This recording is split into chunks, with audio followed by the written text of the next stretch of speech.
be an Oii.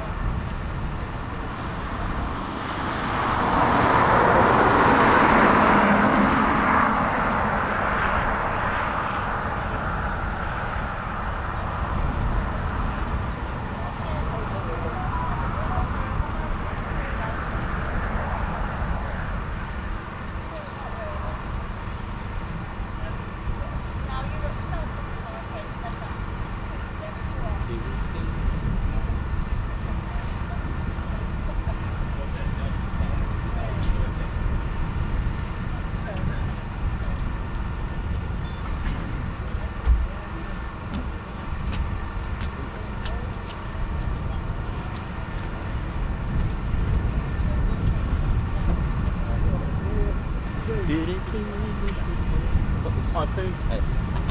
Can't start the show without that.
Here we go, Teddy. Let's do it.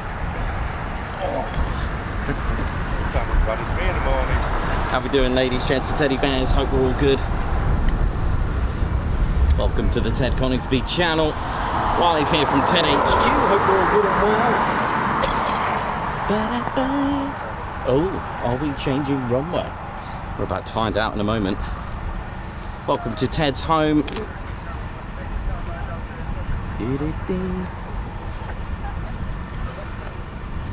Got a few canopies up. Got a C-47 Dakota just on flexing.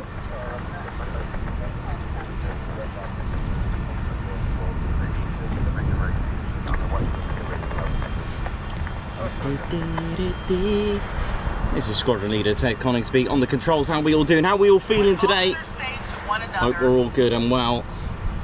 And Ted's getting a bit excited because, of course, he's back home here at RAF Coningsby, home of 5 Typhoon squadrons, along with 2 display teams, the Battle of Britain Memorial Flight, and of course the Royal Air Force Typhoon display team, a team that's on its 21st year of seasons displaying the Typhoon. Started off with Matt Elliott in 2005, who actually had a second season as well. We've also got RAF Coningsby's Air Cadets as well here, number 17. So a big shout out to the Air Cadets here at Coningsby as well. How fortunate are they to have their HQ here, right? How amazing. Right, let's get this show on the road. It could be a short one today due to the weather, so we'll see how we get on. And we got the Embraer not too far away, which is possibly using runway 25, but let's have a little look. Yeah, I think the Embraer is going to be using runway 25 instead of runway 07.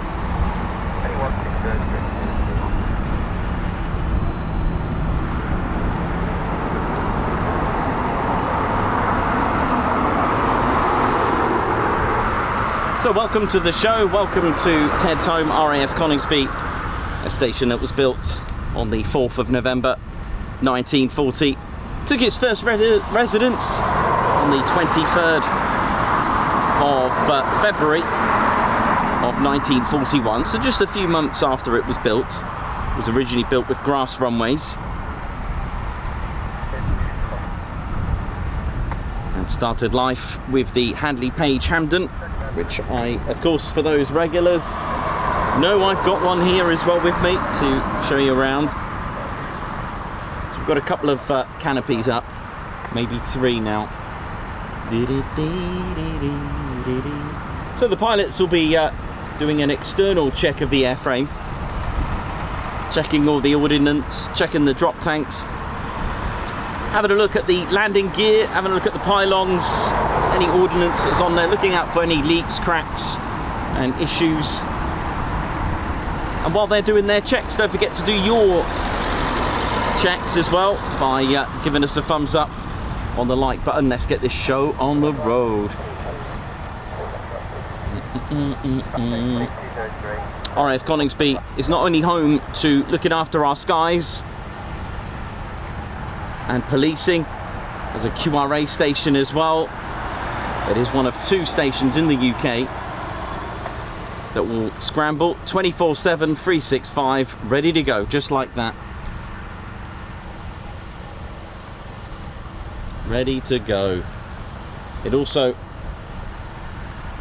has a test and evaluation squadron here for the Typhoon. So any new software, any new ordnance, if they even want to try out taking off from a taxiway, the test and evaluation squadron number 41 will take care of that duty.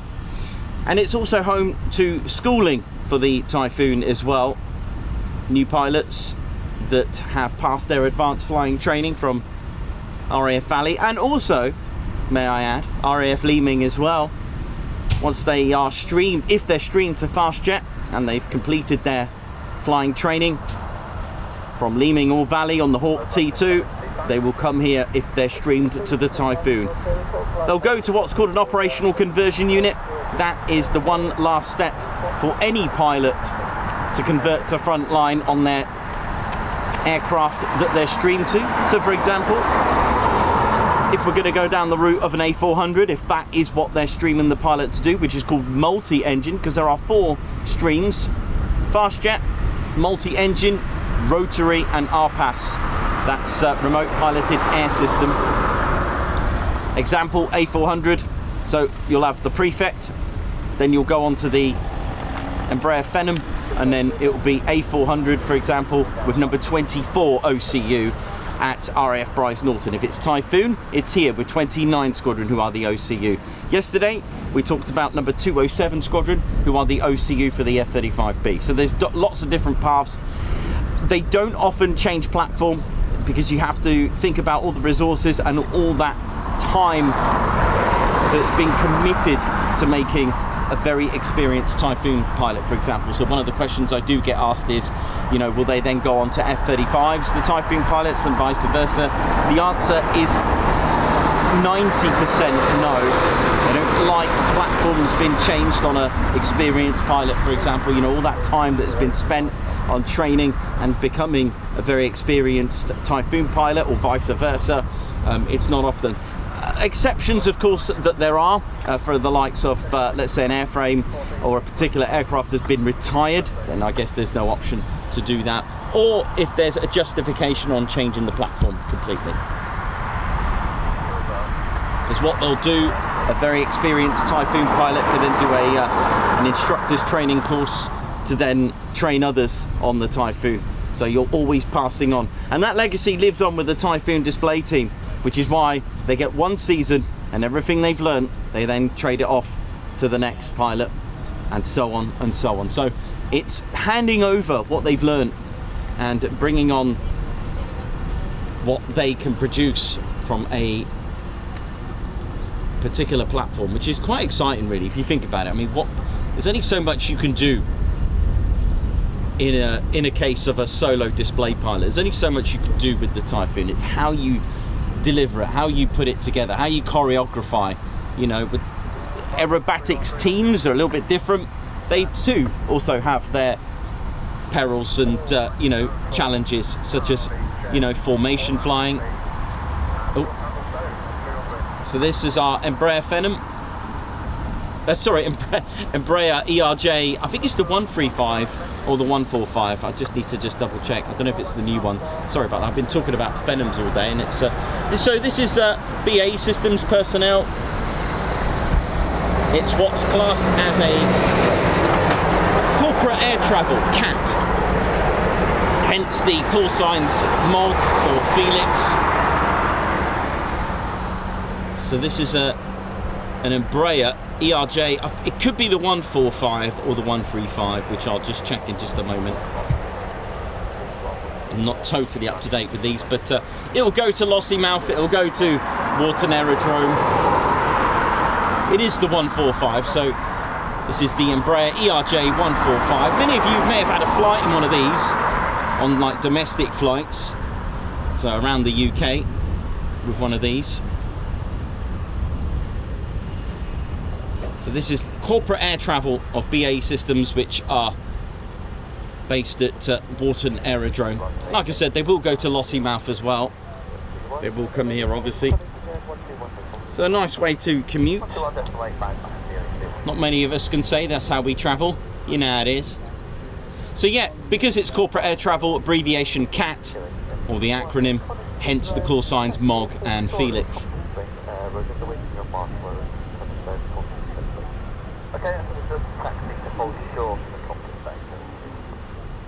Yeah, so just to let you know, it's not a Phenom. Although it does have the characteristics of the Phenom from Cranwell. It's also home to 2 Frontline combat ready squadrons, number 3 fighter and number 11 fighter squadrons. They've got a bit of a history as well. You see, number 3 fighter is the oldest squadron here at Coningsby, and because of the number being so low down the lines, if you think about it, number 3, obviously number 1, which we got the markings here actually, there's number 1, so 1, 2, 3, you know, someone that did ask me a very good question, how are they, you know, designated? Well, the thing is, we got to go back all the way to 1911 with numbers 1, 2 and 3. We got to go back quite a way before the Royal Flying Corps. Royal Flying Corps 1912 to 1918, 1st of April, when they amalgamated with the Naval Air Service and became the Royal Air Force. Lord Trenchard, so Hugh Trenchard, the father of the Royal Air Force, who wanted a sole designated flying force, basically air superiority. That was his goal, to have a separate division, shall we say. Number 3 fighter, well, they go back before the Royal Flying Corps, 1911, at Stonehenge, at Larkhill, Stonehenge Aerodrome. Now, you may notice a particular creature with number 3. It's actually a cockatrice, but you'll also notice, and you may think, that it's Roman numerals on some of their markings and some of their badges and patches, squadron prints, etc. But it's actually in honour and tribute to the Stonehenge, where they were first established. And they established as number 2 aeroplane company, first of all, with the Royal Battalion, which is quite cool. 1911, how old is that? That's 115 years old, man. But the cockatrice, I'll get to that in just a moment. So obviously establishing near or at Stonehenge Aerodrome, which the main station there, or airfield, was Larkhill, and that's what the cockatrice is sitting on, a piece of Stonehenge. That's the play on it, having that connection. The second connection is number 3 squadron, or 3 fighter as it is today. They were the first to fly heavier than air aircraft. I know, because you've got to remember, flight in its own right, we have balloons, we have kites, and yes, there were balloon companies, correct, as in a form of observing. So they finally, I mean, that's lighter than air, right, with balloons, but then they discovered that they could actually fly heavier than air, so they have that. And the reason for this mythological character that they have, it's actually a cockatrice. Now, it looks like a dragon, it looks like a cockerel. Put them together with a bit of Medusa's skills. Well, me with my mythology background would probably argue and defend Pegasus on that matter, and probably another few creatures. Now, the thing is, although Pegasus tried to take cockatrice to court on the matter of who flew first, because it is believed that the cockatrice was the first to fly in mythology as a creature. But with Pegasus trying to form a defense, or shall we say prosecution, the thing is with the cockatrice, any witnesses for Pegasus on the case, they were all turned to stone, because that is one of the attributes that a cockatrice can do, is actually turn items into stone. So I love that, because you've got Stonehenge in there, you've got mythological characters in there, it's sat on a piece of, like a monolith. I like that. And then you've got number 11 Fighter Squadron. Now let's give a bit of love to number 11 Fighter. Again, low down in the numbers, formed in 1915. Okay, now skills here. They are the world's oldest dedicated fighter squadron. Now the letter F in brackets, just like number 3 Fighter. The squadron has retained the fighter role all the way since their beginning in 1915. So they are known as the world's oldest dedicated fighter squadron. So those are our 2 frontline combat ready fighter squadrons.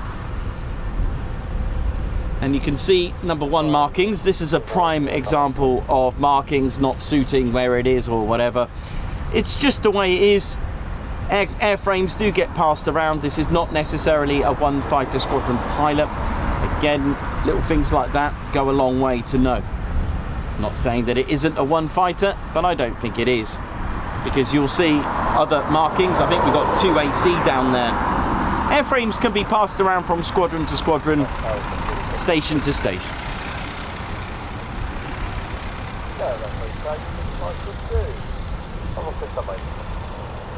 We've also got number 12 Squadron.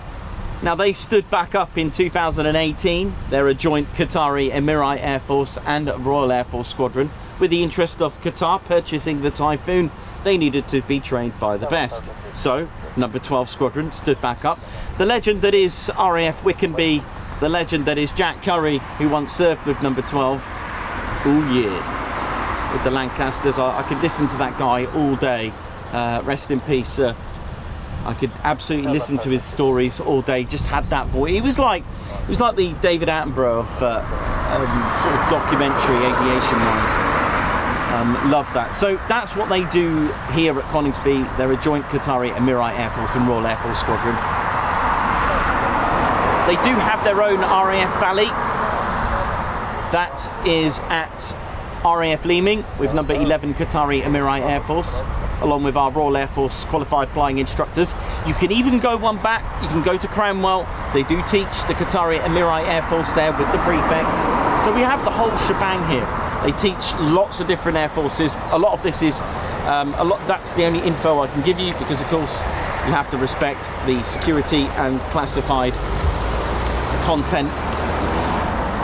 What I tell you is information that is publicly available.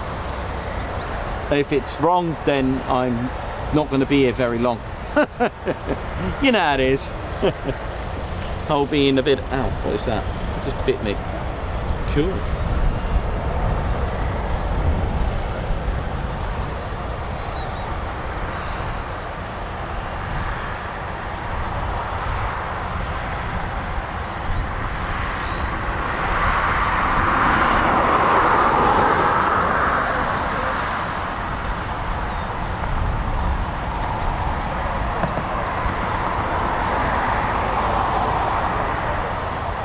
So a big oi to everyone. Fritz, Charlie Bravo, JMC 1364, Davey, the Bat Purple, Lorenz, Lippy. How you doing, Lorenzo? Simon Watchon, Piotrek, Little GPX, Marco Baxter, how you doing? Scooter B, how you doing? Oi to you. Argan, Davey, Joshua Brown, Margot, Scooter, Martin Axtell. Morning, Nikos from Portugal. How you doing? Hope you're good. So very good morning, good evening, good afternoon, good day, wherever you're watching from in the world. So let's get this stream out there. Hit the like button, let's go, let's ride. It does help with YouTube's algorithmics. Let's ride. And that is. My name's Nick Ossum, your cameraman and commentator for the Ted Coningsby channel. Anything you'd like to know about the Typhoon, then do ask. I'm not always on the chat room though, however, but I will certainly tell you when I am.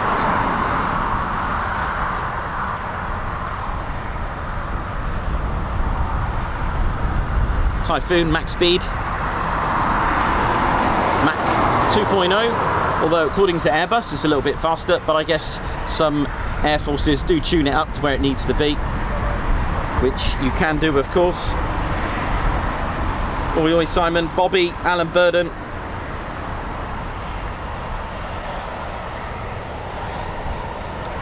Typhoon can carry a wide range of weapons. When it first established, first flight 1994 in Germany, there were the prototypes.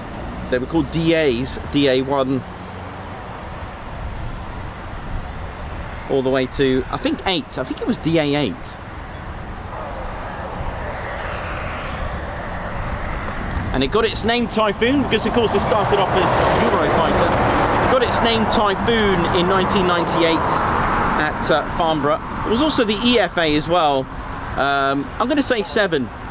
So DA1 was Germany's first prototype. DA2 was the UK's first prototype, which was an assembled UK version. Made its maiden flight in April 94. So the first one was March 94 in Germany. The DA3 is Italy's prototype, first flown in June 95. The DA4, another UK prototype, which was a 2-seater family version that flew in March 97. Another German airframe, a DA5, that was the prototype as well for a 2-seater, which integrated the ECR-90 radar, which I talk about, which they did decide to keep. DA6 is Spain's family version, and finally DA7 is Italy's final Italian-built single-seat prototype. There were other prototypes as well, such as the EAP as well, and the EFA. There were quite a few others beforehand. DA1 is quite special because it's the only German marking Typhoon with a IRST, the Pirate IRST on the port side, which is kind of cool. But they decided to opt against, not against it, they opted not to have it. How's that? That's a better word, isn't it? So the Typhoon entered service with the Royal Air Force, although received in 2003, arrived here with number 17 Squadron on the 19th of May 2005. It started life as an F2, a fighter. That was its role, that was its initial role as a fighter. Because of course, we had the heavy Tonka, the ground attack, reconnaissance, wasn't really, didn't quite have the pretty dancing or agile, no disrespect to the Tornado. It was a very capable aircraft suited for low-level strike ground attack missions, but for a dogfighting, you could argue that. So the Typhoon kind of took that role, but the problem is technology changes, and luckily for the Typhoon, when it entered service with the Royal Air Force in 2005, later on it was discovered that these early airframes known as Tranche 1, with the exception of certain blocks, they discovered that, hang on a minute, we can add these really fancy weapons to it. Yes, a range of guided, where you can no longer just drop the ordnance over the target, you can drop them from several miles away. And the role of the Typhoon changed. Lots of ordnance could do very different things, which changed the role of the Typhoon, which many people do ask me, how come we don't have a bomber like a Vulcan? We don't need it because we got the Typhoon. Same argument as Geoffrey de Havilland when he said, look, the Mosquito could be a bomber, but quicker. The Mosquito could be reconnaissance. The Mosquito can do low-level attack missions. Multi-role. So the Typhoon took on the multi-role later. with the tranche 2s and designated as the FGR. That's what the FGR stands for, Fighter Ground Attack Reconnaissance Mark IV. Not to be confused with tranche. The numbers did go up. So the T1 Typhoon was actually the original tranche 1 two-seater. The F2 being the Mark II, being the single-seater fighter. Then there was a T3, which are tranche 2s. The T3 is your family version trainer, and of course the Mark IV is your FGR4. A bit like the Harrier, they go up in numbers, each mark as they go along. So the Typhoon was given new lease of life. It became a multi-role. That's what you call multi-role. It's not a 4th gen, it's not a 5th gen, it is a 4.5 gen because it does have some stealth attributes. You'll be shocked to know the Typhoon has quite a low radar cross-section. It's the radar return. What does it look like? Probably around about of a half a meter, no less than half a meter squared. That's impressive if you think about how much area a Typhoon has. Half a meter is pretty good. 85% of the airframe is not metal, so you've got carbon composites. You've also got acrylics, carbon fiber and fiberglass as well. So for the nose you need transparency for radar areas such as the radome, the ultra high frequencies, don't want to mess about with them, which is why on nearly, well, yeah, every single aircraft, a nose of an aircraft, if they've got anything special like that, it's usually made with fiberglass, and it's usually a different grey or a different colour. Does that make sense? So the nose will be a different colour and left that way. You can't just start painting these things. If you do, you then need to spend millions of pounds on trying to test it to see if it actually harms the optimization and performance. So start up EJ200, here we go.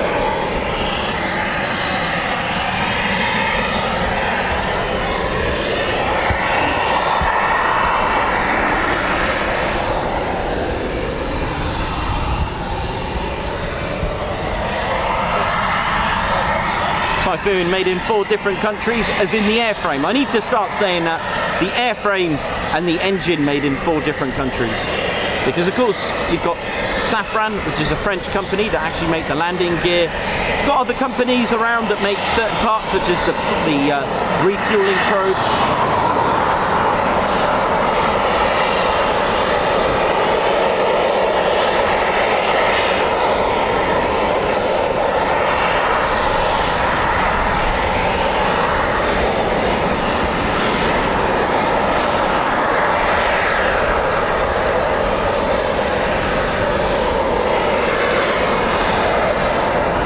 Lawrenson, good morning to you. How you doing, my man?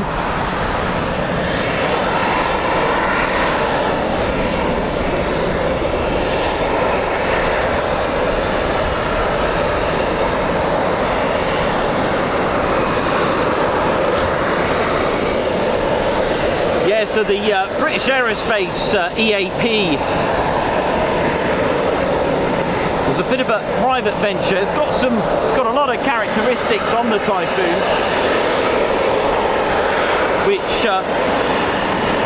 flew at the Farnborough Air Show in 1986. Only one built, and they retired it in May the 1st, 1991. There was also an ACA, an Agile Combat Aircraft.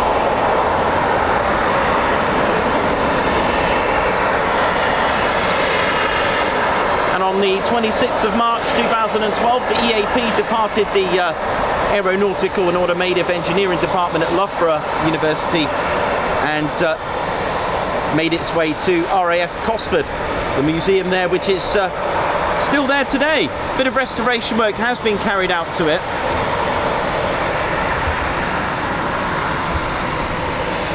It had a Tornado engine. It had the 2 Turbo Union RB199s and a max speed of Mach 2. So very similar to the Typhoon, by the way, very similar.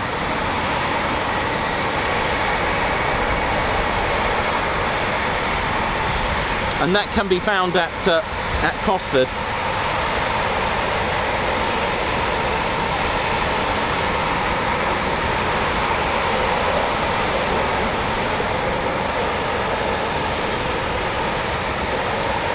I mean, the length of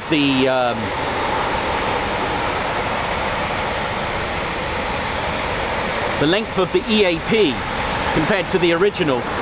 So you got 48 feet, pretty much. The Typhoon, 52 feet and 4 inches. That's 14.7 to the EAP, and 15.96 on the Typhoon. Wingspan, 11.76 on the EAP. That's meters, 11.76 and 10.95, or 38 feet 7 inches on the EAP and 35.11. So it was obviously a bit smaller. Empty weight of our EAP was 22,000, 24,000 on the Typhoon. So you got 34,000 pound of thrust total on the EAP, and you had 40,400 on the EJ200 engines in the Typhoon here. So far, runway 07 in use.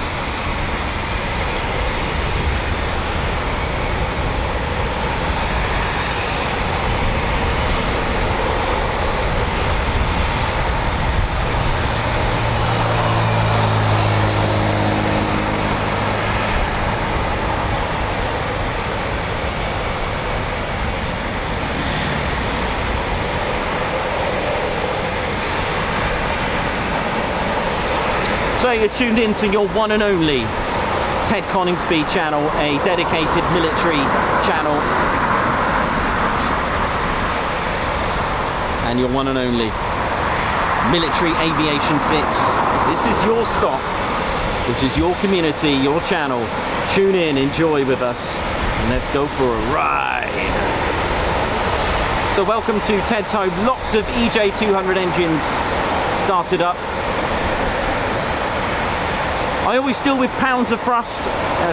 We don't really do horsepower. There is kilonewtons, but I have no idea what all that means. I'm always a pounds of thrust type of guy. But just to give you an idea on Ferraris and horsepower, we're talking about 150,000 total horsepower. That's about, I don't know, what, 1,000 Ferraris or 1,500 Ferraris, depends what horsepower. Pretty cool, right? That's a lot of power.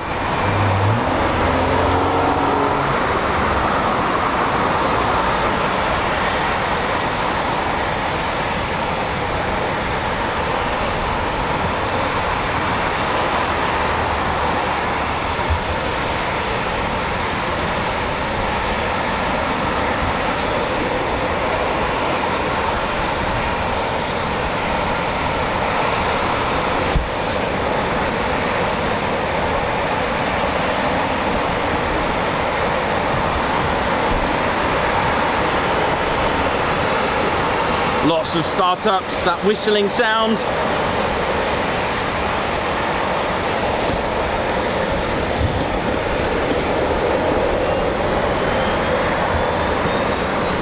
Right on cue, that, wasn't it?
we go. So plenty of startups, so it could be quite a rocking morning here.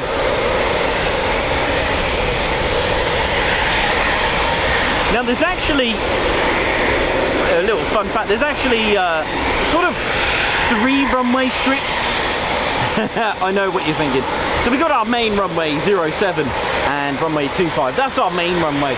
We've also got a second runway strip, which is runway 12 and runway 30.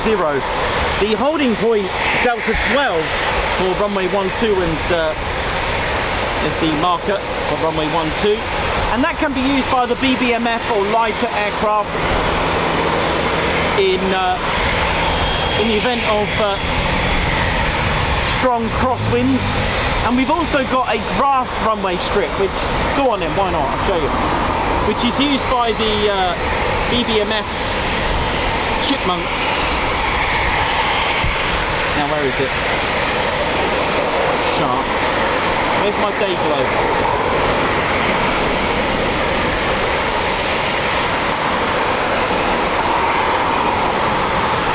Well, I can't actually see the day glow strips. Have they gone? Am I being blind? Well, it's there anyway. It's over there. But the day glow strips look like they've gone. I can't see them. Oh well, it's over there.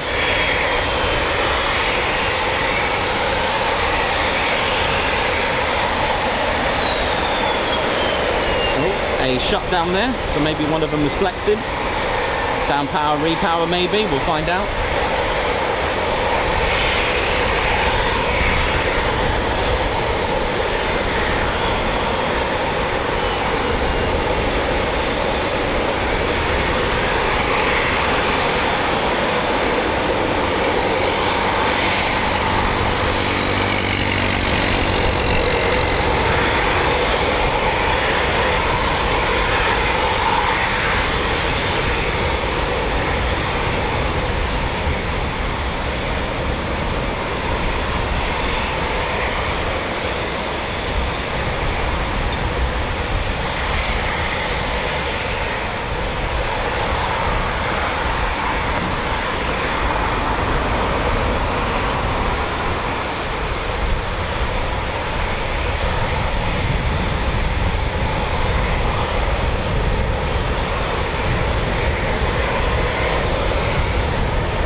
How we doing, ladies, gents and teddy bears? Welcome to your one and only Ted Coningsby channel. I hope you're all good and well.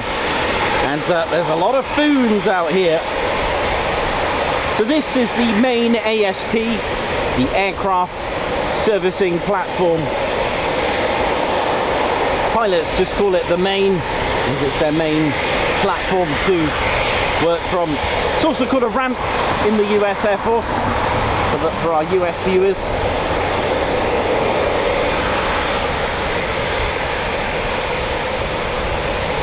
Platform ramp. A couple of other differences. You got reheat and afterburner, again same thing.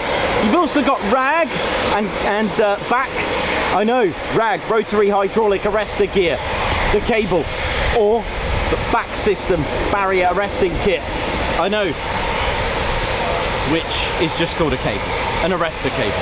But in the Royal Air Force it is called a RAG, RH AG.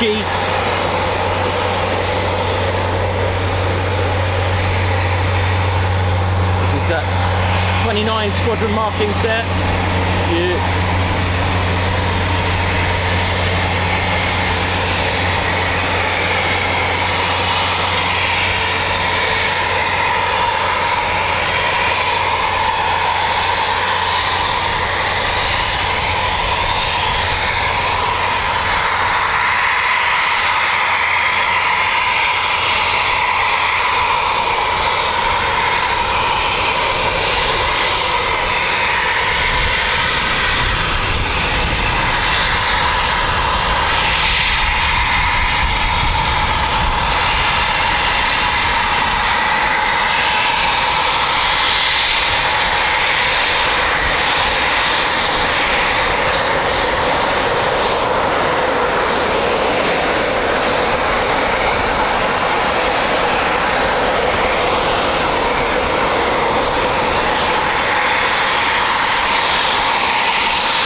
So I'll give you a little demo later on if I get a chance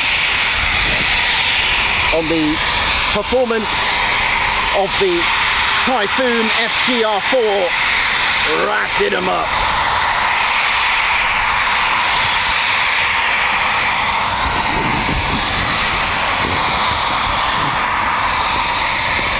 You know, it is only just slightly over 24,000 pound empty.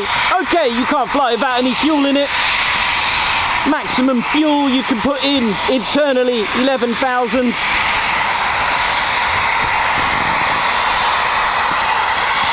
And with your engines providing 40,400 pounds of thrust with reheats, your thrust is punching out more pounds than the weight, which means that you can do a performance takeoff.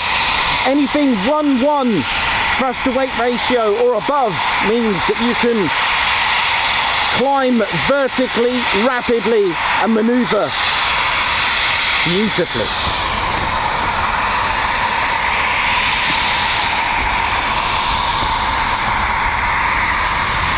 We always compliment the thrust to weight ratio on departures, but it's very, very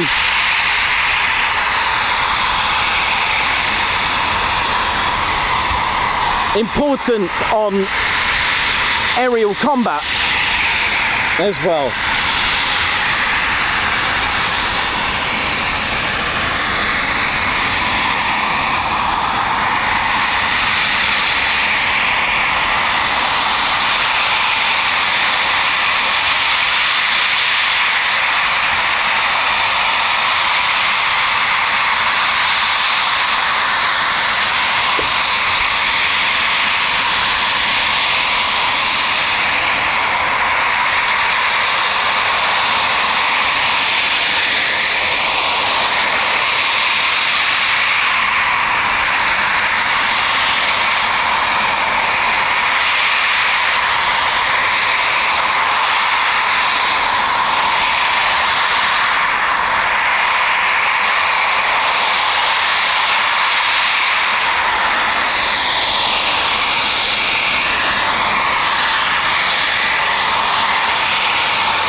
Hope we're all good, ladies, gentle teddy bears.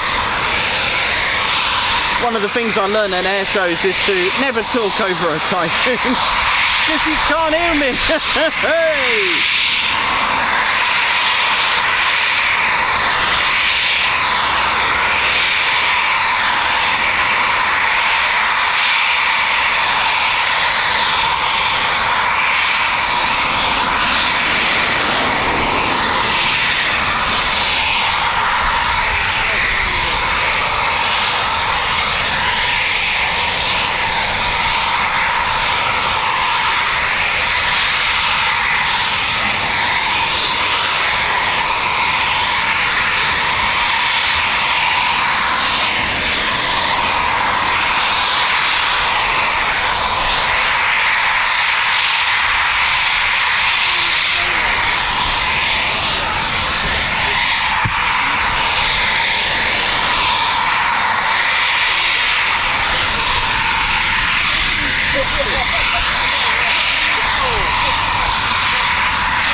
Okay, here we go.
So these are 29 Squadron. We've had many 29 Squadron Typhoons today, and they train for various scenarios.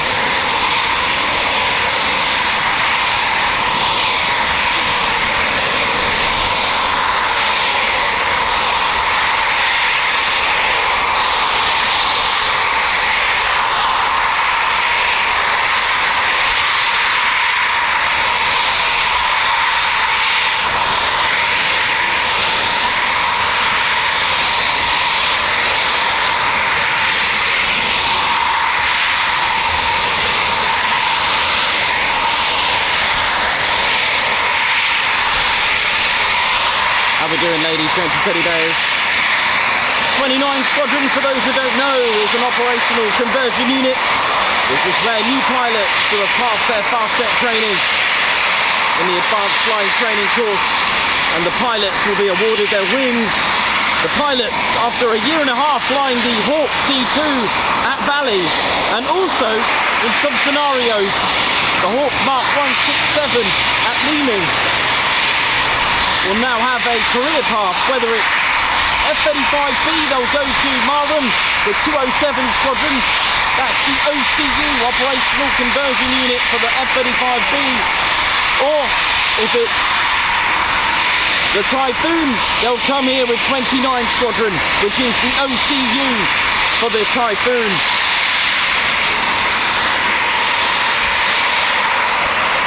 But the pilot's training path on the Typhoon, it is very important to note that 29 Squadron also train with the Weapons Conversion Unit. All forms and aspects of the Typhoon is done here, and 29 Squadron are made up of qualified flying instructors. They assist with the training in a hands-on student-instructor approach. And in just 3 to 4 months, the pilot will become frontline combat-ready Typhoon pilot. But before a new pilot even gets to know the Typhoon and fly the Typhoon, the first thing it is getting to know the Typhoon inside out. I do have a manual, by the way. Oh my word. Now what they'll do, they'll go on a ground school operational course, and the new pilots who are destined to have a frontline fighter pilot career, they know how to fly, but the course will actually teach them to become a more competent Typhoon pilot. This course lasts 8 weeks, so we're talking about 8 weeks of not even flying the Typhoon.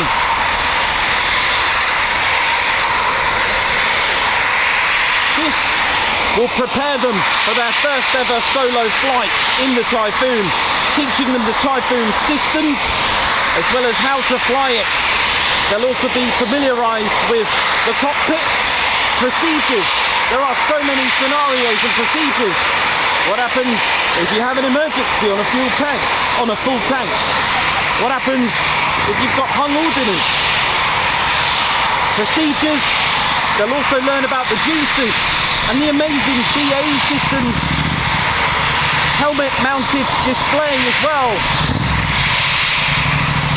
The Striker and the unique G-suit, all this forms part of the training. Then there is the power experience. Pilots would have never experienced anything like the power of a Typhoon. So they get a backseat ride. Morning, Ted! Morning! How are you? I'm good, thanks. Good. So they'll be in the back of a two-seater and will experience the power of a Typhoon. So they will go out in a performance takeoff, and it's done this way so they can experience exactly what power that they're dealing with here as well. So all aspects and scenarios are covered. Pilots would have never experienced like this before from their AFT as well. The qualified flying instructor will whack it on. Oh, here we go.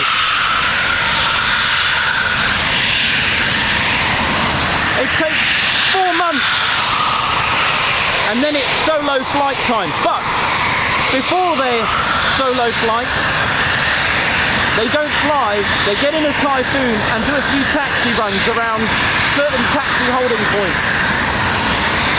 The next time, the second time they go in a Typhoon on their own, they will fly it. And I can tell you now that all qualified flying instructors will tell you that it's a very scary experience.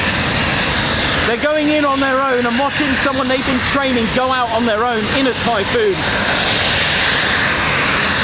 There's a lot of simulator work, so everything they do will be simulator and then do it in the real thing. Simulator, do it in the real thing.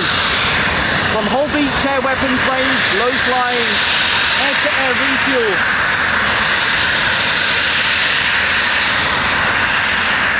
And then it's as a simple terms, a simplified aerial combat as their exam against their qualified flying instructor. Their mission is to get a lock on their QFI.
another startup. We've got quite a few startups at the moment. What's going on? Listen to that. It's been a, well, we certainly picked a day, haven't we?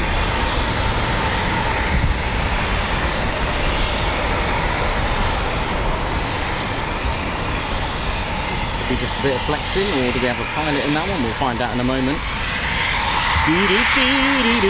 Right, let's go and swap the mags over. I'll try not to pull the cable out like yesterday at the same time, which left us a bit of a blank screen for a little bit. So let me see if I can successfully manage this.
Hope you're all enjoying the show, ladies, gents and teddy bears.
And the Chipmunk is also out as well.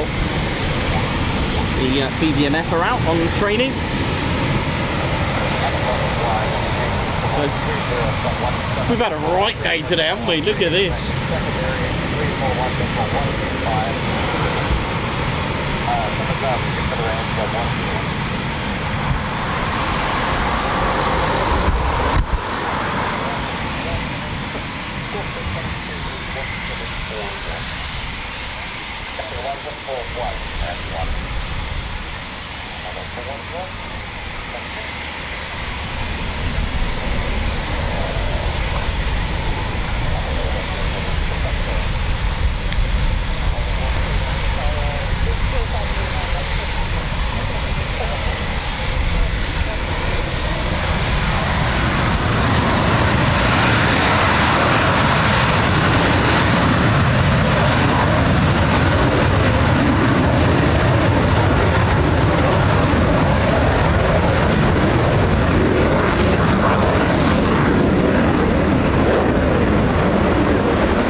Chipmunk. There are two in the Battle of Britain Memorial Flight inventory. It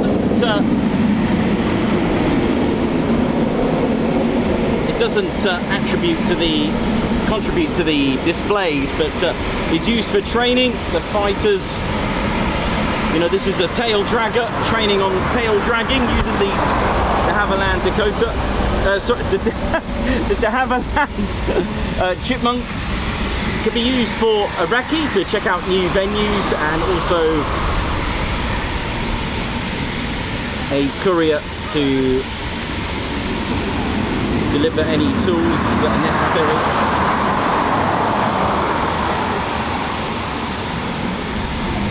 Dear, sorry, my God, I've got all sorts of.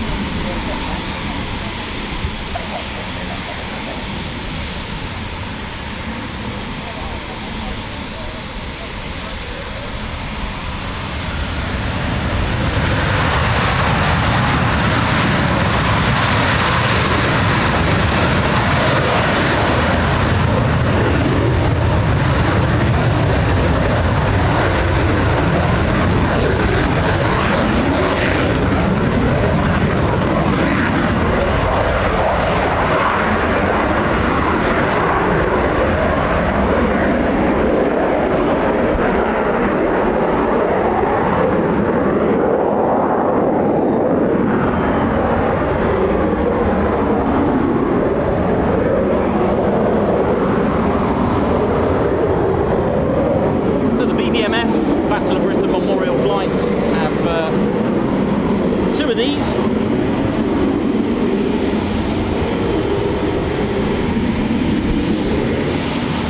These are the Havilland Chipmunks. There are two. So fighter training, also to train pilots on what's called a tail dragger. You can see that it's got a wheel at the back, and it does actually give a very different style of flight, because tail draggers can be a lot more rudder influence, so this will get the pilot to get used to. So the Lancaster, Dakota, the landing gear is non-retractable. Here we go, here we go.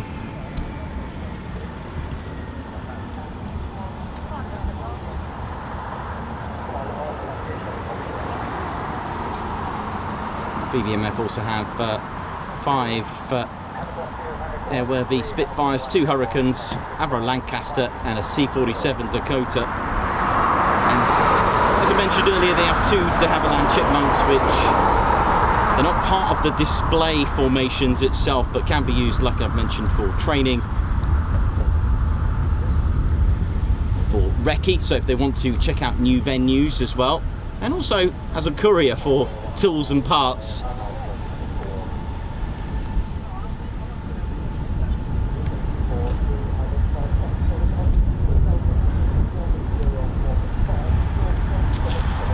So a very, very warm day. Oi, oi. But you know, with that cool breeze, making it a little bit more bearable out here. But of course that sun is doing its thing, so we'll catch a few more departures and probably finish around 12, 1 o'clock.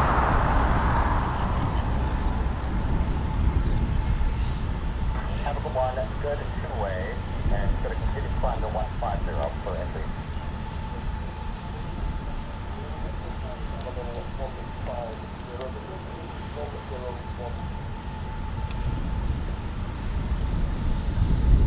You should get call sign for this chippy.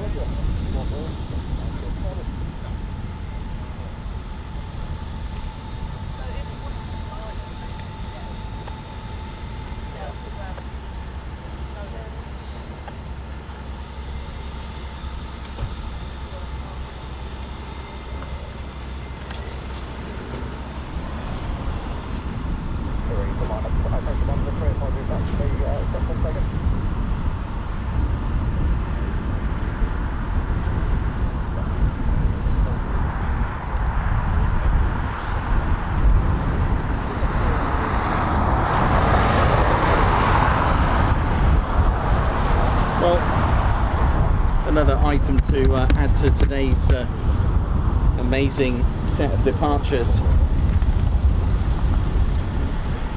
So we'll probably most likely get a few circuits from the there's the pilot. Good work, sir, or ma'am.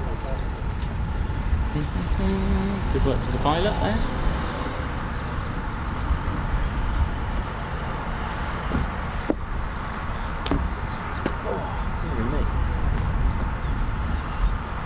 Well, I hope you're all enjoying the show. It's certainly been a quite an active and busy one. Like I said, we're probably going to get or expect some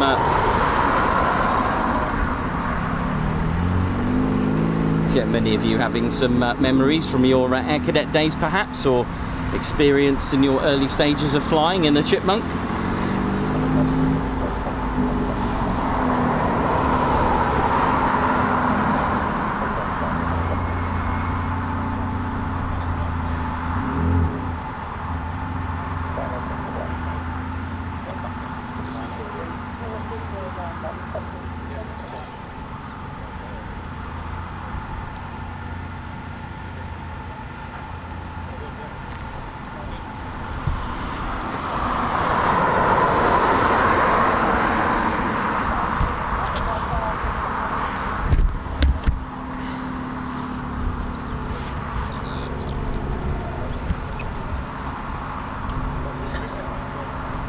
So the gear is non-retractable.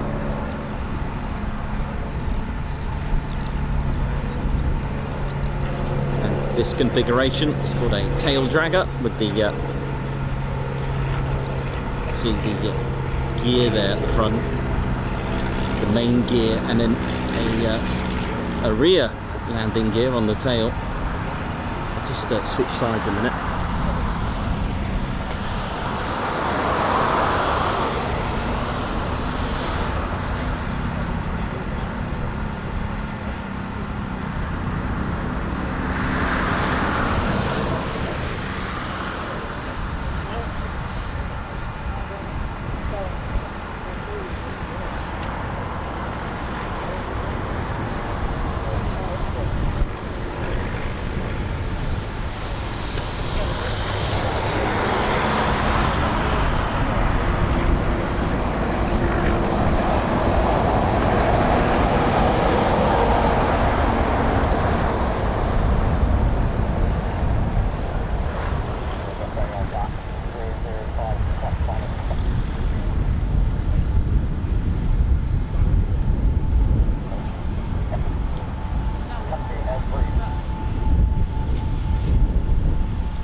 I've just seen the day glows. There's our RAF runway day glows there, and there that I was talking about. That's the designated RAF runway, which the Chipmunk does use. So the Battle of Britain Memorial flight will need to practice on that, because there's also the likes of Shuttleworth and other venues that have a RAS runway at its aerodrome.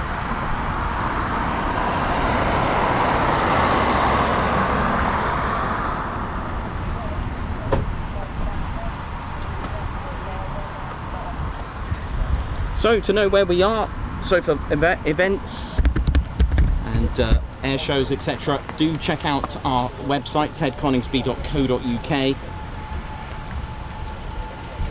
But for regular shows like this, have your notification bell button switched on. We usually provide a night before schedule, so we'll have tomorrow's tonight or today later on when I get back.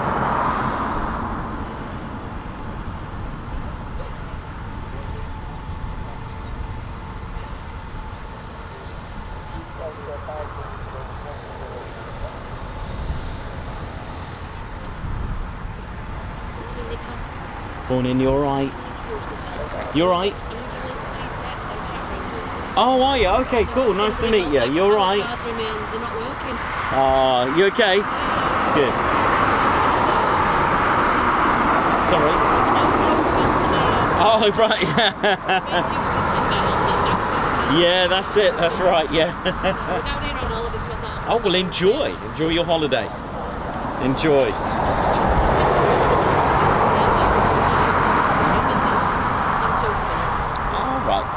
It's been quite a few takeoffs today. I saw the first PTO. It was cool, yeah, there was 2 PTOs today. That's pretty good.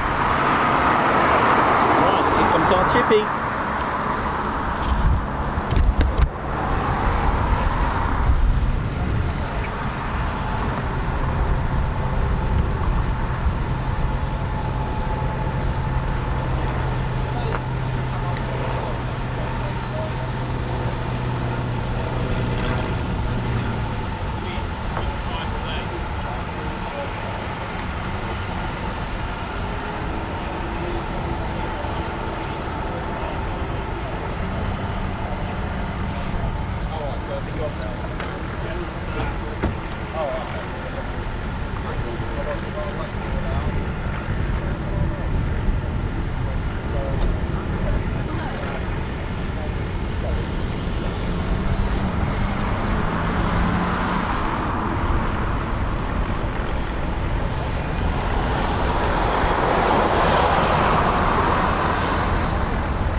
Looks like we've got a few arrivals as well.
have a look for some Typhoons that are just on RTB very shortly.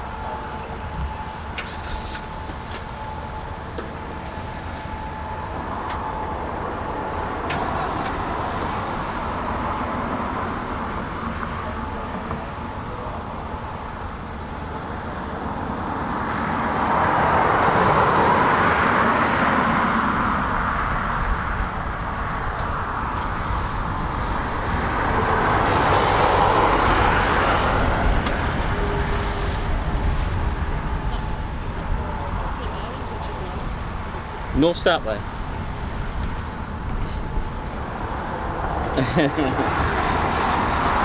Okay, here we go. There's our Typhoon. Sometimes it's really hard to see in that just warm blue sky days like this. It's here we go. Oh.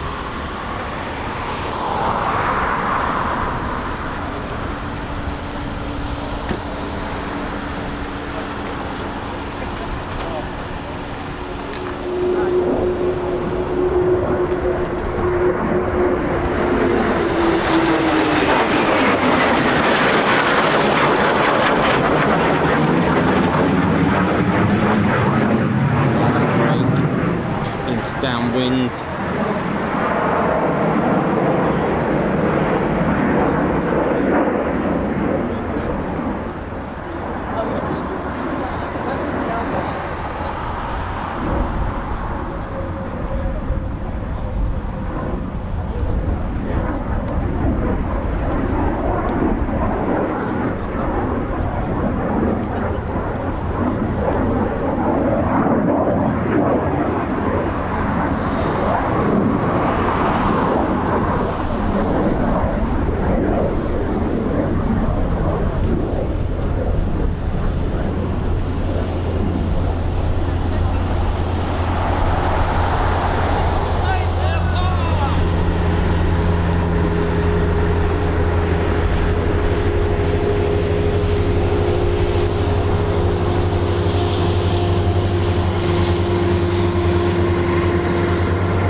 Salmon smooth that landing. Oh, how about touch and go as well, yeah.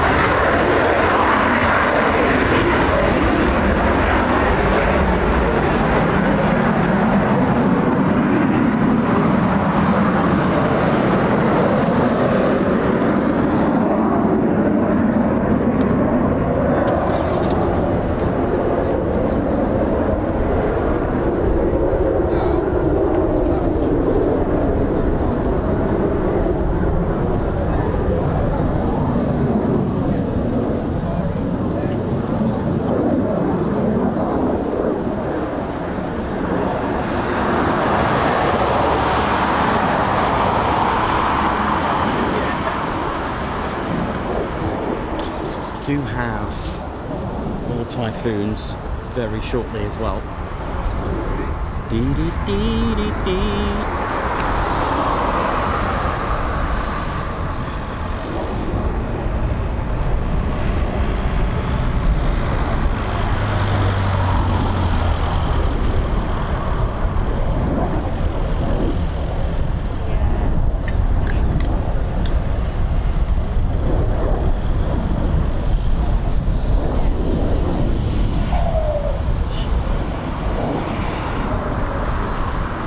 Bless you. A car that sneezes.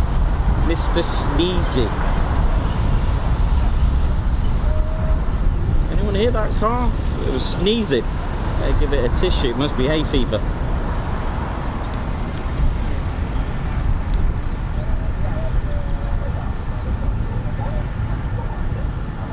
Smells a bit loud.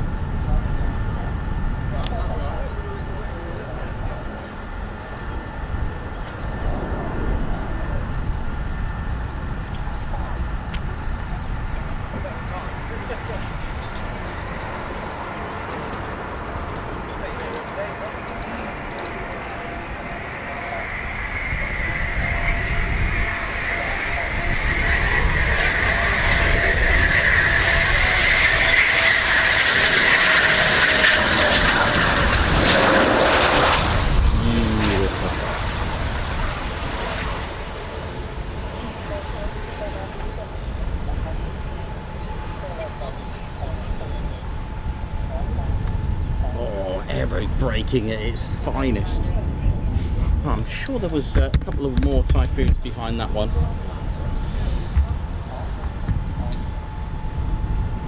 There is as well. I'm just, yep, you can see the landing line. There's one coming in now.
What a lovely day we've had here at Coningsby. Hope you're all enjoying the show.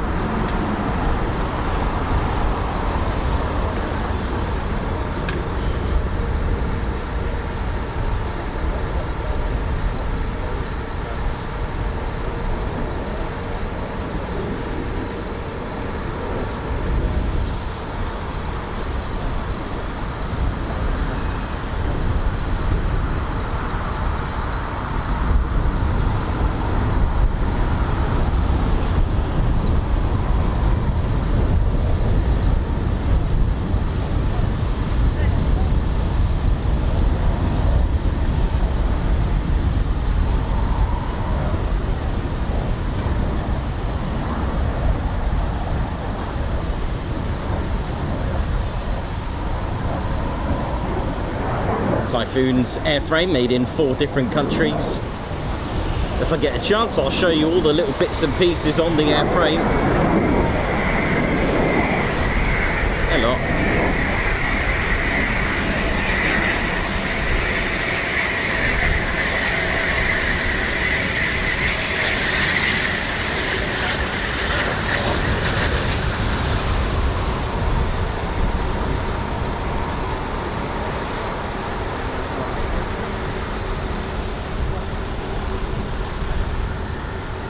If there's any bits and pieces you want to know about the Typhoon, that'll be the time to ask.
So, if you're feeling thirsty or hungry, don't forget to visit Steve's burger van as well. He provides breakfast, brunch and lunch. Steve's here about 8:30 till sort of 1, 2 o'clock.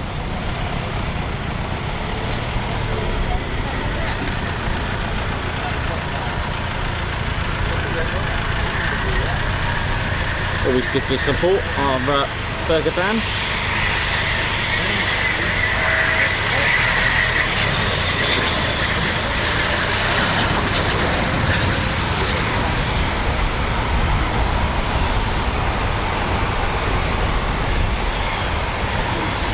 There's another one there.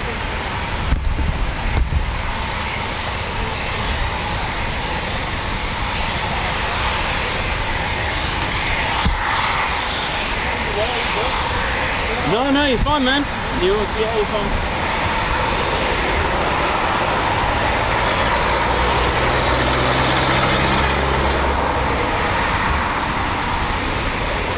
Just going to check if we got any foons due back.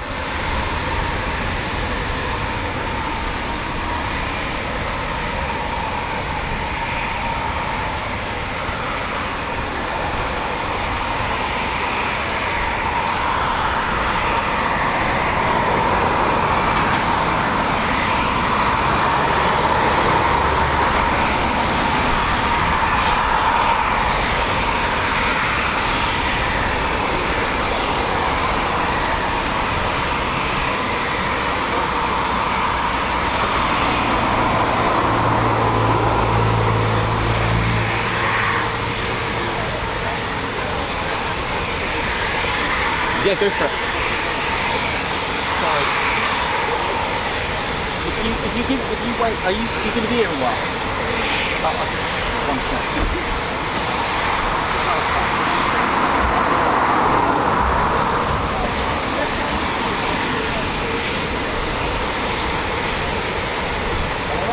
No worries. Enjoy your holiday. See you in a bit. Yep. Thank you.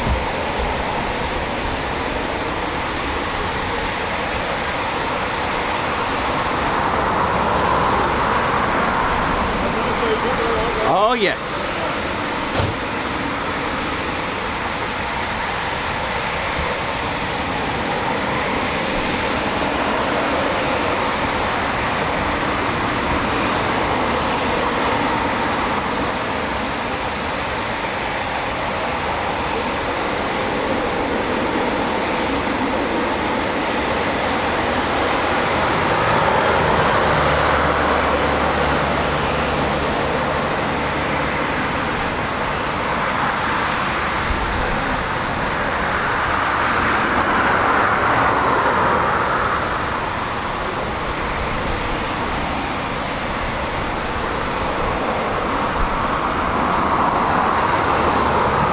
We're doing ladies, gentle teddy bears.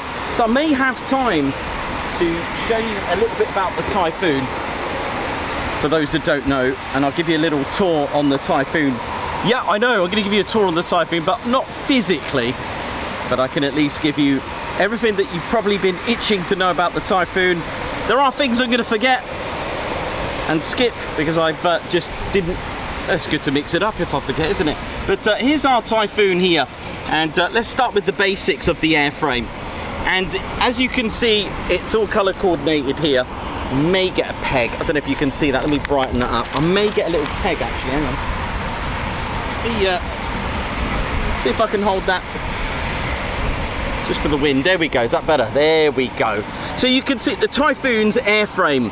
and the whole Typhoon Eurofighter project is a consortium of 4 countries. So you've got Italy, United Kingdom, Germany and Spain. Okay, and I've color coordinated it, so green is Italy, red is Spain, so the left wing made in Italy, right wing Spain, the center part of the fuselage made in Germany, the front section, the cockpit mainly, the whole thing pretty much, airframe wise that is, made in Britain, tail Britain, and Italy and Britain share the parts at the rear as well. So I've done that for you. It's got 30 kilometers of cable through there, 6 bolts actually connect the wing. And when I said about Spain, they also make the leading edge slats as well. There's different parts, and you can see that they also make the ECR pod, Italy, and then in Spain they'll be making the pod, but not Leonardo's bright cloud. But I'm going to get to the actual parts in just a moment. It's equivalent to about 150,000 horsepower, but it's actually 40,400 pounds of thrust with reheats. It takes and drinks 360 litres of fuel per minute with the reheats. Only 15% of the surface is metal. The engines, so some of these you've asked actually and you didn't know, I didn't get a chance, but 1,200 flying hours without any maintenance are each of those EJ200 engines. It is fly-by-wire. It's not a 4th gen, it's not a 5th gen, it's right in the middle, 4.5. It is fly-by-wire, and it has stealth attributes, even though it's not actually a stealth fully aircraft. It's got Leonardo's flight control channel, the flight control computer, the quadruplex, which basically, in layman's terms, it's 4 lanes of computers, all right, 4 main, that's why it's called a quadruplex, and there are about 70 computers, so you're dividing those 70 computers, doing all the electronic components and hydraulics with that. It is Super Cruise. Super Cruise means that you can go supersonic without the use of reheats or afterburner. What's the point of that? Well, fuel efficient, and also the fact that the infrared signature, you're going to hide that, so you're saving quite a lot of fuel, going supersonic speeds. And for those that don't know, aerial combat, the actual speeds when you engage in aerial combat is 0.8, Mach 0.8, so 0.8 to 1.2. So for those that are quite new and go, oh, it's not very fast, you know, the F-15, Mach 2.5, you can't use your weapons properly going that speed, and when you're engaging in aerial combat, you don't go that speed. All right, so thanks to the movies. There are 8 internal fuel tanks, giving the Typhoon an internal fuel load of 11,000, but with 3 drop tanks, it gives it up to about 1,600 pounds of fuel, thereabouts, with that as well. It's about 5,800 pounds of fuel, right? There's a Typhoon out. Hello. I don't know what it's doing. Yeah, so the EJ200 weighs just 1 ton each. Thruster weight 1.2 to 1, 13 hard points, which I'm going to show you. These are all the parts that it's made of. 70% carbon fiber, so I haven't painted that. 12% glass reinforced plastics. You've got aluminium alloy with that, 15% with the titanium. You've got the 4 planes, so where you're going to experience the most G's, you don't want a flimsy material, so you're going to want metal. So titanium is light and it can take a lot of G's, so on the 4 planes. The Typhoon could take 9 G, however, I have explained, if the wind is blowing in the right direction, like a tangible angle, you can actually experience more than 9 G. It just depends if the pilot can take it or not. The acrylic frame on the canopy, so you've got 85% or thereabouts of non-metal there.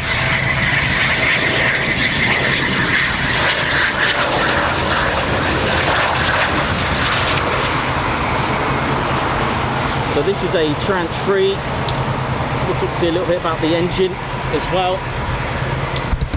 Let's have a look at the Typhoon just really quickly. So here's our Typhoon, for those that have never seen one. This is our Typhoon here. This will be a, this is probably a tranche, let's have a look, I can probably tell you. It is a, I'd say it's a tranche, could be a tranche 1, you know. I'll be able to tell you if I can see the landing lights. So what do all the parts do on the Typhoon? Okay, so they are changing what's inside here. And hence, don't forget, 3% basically 12% of the Typhoon, sorry, is made up of glass fiber. So it's transparent, and you need that nose transparent. You are going to mess your battlefield and survivability if you start painting here, which is why Karma 5.2, the nose, it's not painted. Blackjack, any livery, any country, if you're going to use it, in the end, you don't want to mess about with that. Let me just wait for the Typhoon to pass. Hang on.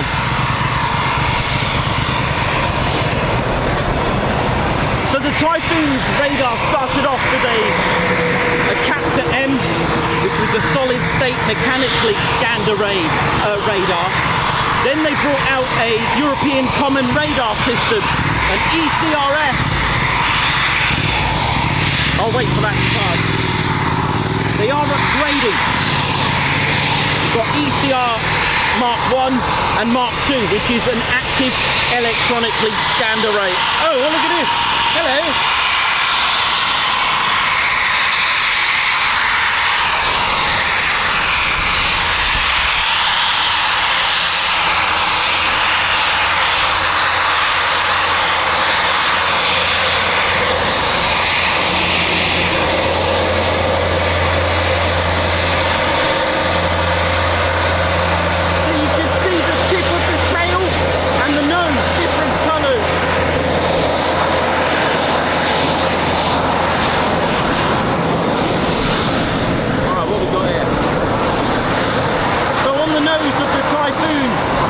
Getting upgraded. Leonardo's bringing out something quite tasty for the active electronically scanned array.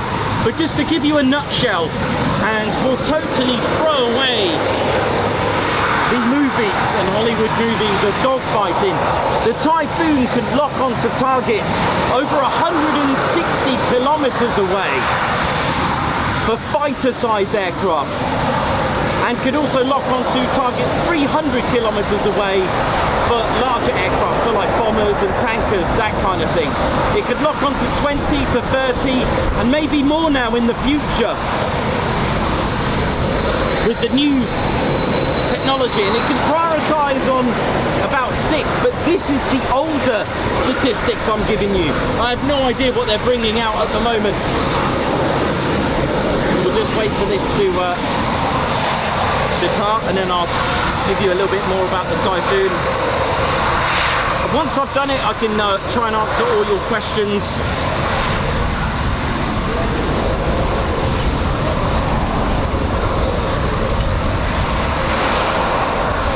Started life as a fighter in '94, an F2 as it was designated in the Royal Air Force, and it was changed to a fighter ground attack and reconnaissance. That's what the FGR, this is a Mark 4.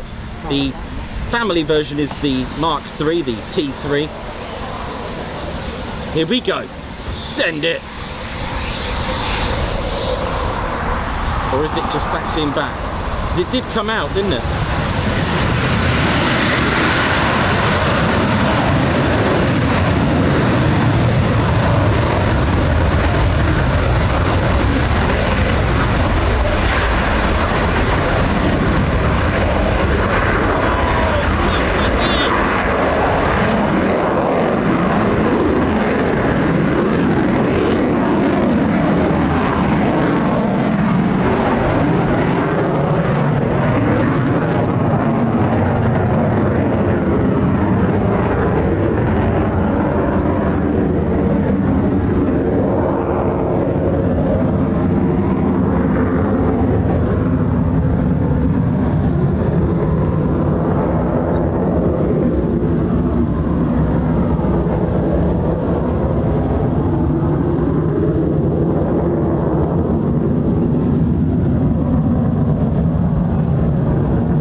Sometimes you do get a compulsory aileron roll, you know, because you've just got to.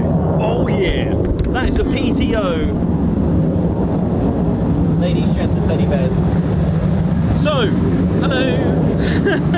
How's it going? So now you know. So that's where all your, that's your main battlefield right here. That's going to give you BVR. You may hear that, beyond visual range, but of course that depends on what you've got. Okay, so that's where the radar is. Okay, that's where most sensitive and your survivability as well as on the battlefield optimization is going to be right in here. Okay, then you've got 4 planes here. We're going to work our way down. You've got 4 planes here. The Typhoon doesn't have elevators. It's got 4 planes. You move the 4 planes up, you're going to move your angle of attack, you're going to adjust it. You move the 4 planes down, you're going to bunt the aircraft. This is called bunting. You don't do this if you're going to just quickly dive down. There was a little video going on social media that was going quite viral. The way you're going to descend rapidly is that you invert and go down. It wasn't to show off. This is so that the blood doesn't create negative G. Okay, so gravity is pulling down. Okay, so if you did that, the blood is still keeping to your feet. Otherwise, if you bunt, the blood and gravity are going to feel negative G, and the blood is just going to rush into your eyes and in your blood, and it can cause you to become unconscious. Okay, but you can also use it as a bleed speed, a speed brake as well. So it's they do need, on servicing the aircraft, they do need adjusting and making sure that they're calibrated carefully, because every single degree that it's out will affect the Typhoon's performance. Under here, you're going to have, if you're fortunate enough to see the 4 ADPs, the data PTOs. Okay, excuse the background there. There's 4 there to deliver all the data to the 4 lanes of the computers. Okay, so there's 4 main ones. All right, so it's really important that you cover them when not in use as well. This little splitter here, this is your splitter boundary layer diverter. I've explained in shows when a moving object, we're going to take aviation because it could have all sorts of names in different things. When an object is going through the through the air, so if you're sticking your hand out in a moving vehicle, you're going to get air that sticks. Air is fluid, and the air that sticks is called the boundary layer. All right, so air is going to be sticking, and this creates drag. And the thing is, if you didn't have this splitter, draggy air is going to end up into there and actually meet up with your fan, your compressor, your engine. Now, if you've got normal high pressure air going in here and low draggy air meeting something that's spinning, it will cause cyclical bending, all right, and actually ruin and damage your aircraft. Now that's number 1 benefit for having it. Second is to stop supersonic speeds. Now the air intakes, the inlets, they're also got variable cowlings which control the air, because did you know, even if the Typhoon is going Mach 1.5, you cannot have supersonic air going in there because it will damage the engine, so you control it. Also, the Typhoon, if you look straight into it, look around my inlet, not inside my inlet, it's shaped like a letter S. So basically, the engines sit up here. So the duct, the S duct system. The F-35 has something similar. It's called a serpentine inlet that goes in. Yes, it's got a DSI, divertless supersonic inlet, but the Typhoon, the reason for that, why is that? What's the point in an S duct? Well, first of all, it's going to hide that infrared signature from your engines, okay? Also, anything spinny, enemy radar love anything spinny. They try to lock onto things like this. Spinny things means propellers, spinny things mean engine. Spinny thingy is something that I've made up and it sounds fun. But it's to hide that, because the biggest radar return is inside. It's not advisable to have intakes on the bottom. You're meant, if you want a low radar cross section, you have them on the sides or on top. But they have worked out that this does have radar absorbing material. The Typhoon actually does have RAM, radar absorbing material, and also the fact that it's shaped like an S duct, it can hide that signature, and it's to stop radar going inside and bouncing around. Now, the other main place where you get lots of radar return is in the cockpit. So the Typhoon's cockpit has been coated specially with some sort of radar absorbing material. You've got your air brake here. Okay, you've got the BK-27 Mauser cannon here. Okay, this intake here, when the Typhoon is using the afterburners quite a lot, so in that performance takeoff or in a display, this is a RAM heat exchanger, so it cools down the Typhoon's EJ200 engines. Now then, right, let's have a little look. Okay, while we're here actually, this soot is burnt fuel, because the Typhoon can be started up at a push of a button using an APU, auxiliary power unit, and the burnt fuel, this is like almost like an exhaust for it. Okay, yes, you got your nozzles modules here for the actual engines, but that's what that is there. Right, pod wise, here, this pod that sits on the wingtip here, this pod is not, as I say, a weapon, but it's used in defense. This is the FOTD. This is a fiber optic tow decoy made by Leonardo inside there. It's called the Bright Cloud, and what it can do, it's on a lanyard or a fiber optic cable, and this little attachment made by Leonardo can actually save your life, because it can actually, if you're going to get threatened by enemy radar, enemy fighter, it can actually, if they try to get a lock on you, it tries to confuse it, but also if they do manage to get a lock on you, it tries to break the lock. But if all else fails and they're sending a guided missile to you, it will actually blink like a, it will basically create another Typhoon signature, so they'll think it's there, but that'll be the end of your FOTD. That's the end of it. Now someone asked about this pod here. Now this is the electronic countermeasures, okay, the ECM pod. It's a little bit special, the ECM pod, because it does a number of things inside there. Okay, so it's got a Doppler radar, electronic countermeasures, it can fool enemy radar, it's got a load of things in here, developed from the ECR90, it's got forward locking infrared unit, it's got a, it's basically inside there you've got a scan converter, control processor. It can basically fool enemy radar, shrink enemy radar, pretty much what an F-35 does in there as well. There's also a very or ultra high frequency system in there. It's got an antenna, ESM and ESM antenna. There is a radome in there. I think it was originally developed by Marconi, and it's also got the TACAN antenna there. It's got quite a lot of stuff going on inside that pod. And to cool down all these materials and all these instruments, there's a tiny little scoop, a little inlet to cool everything down. One thing I didn't mention is this here.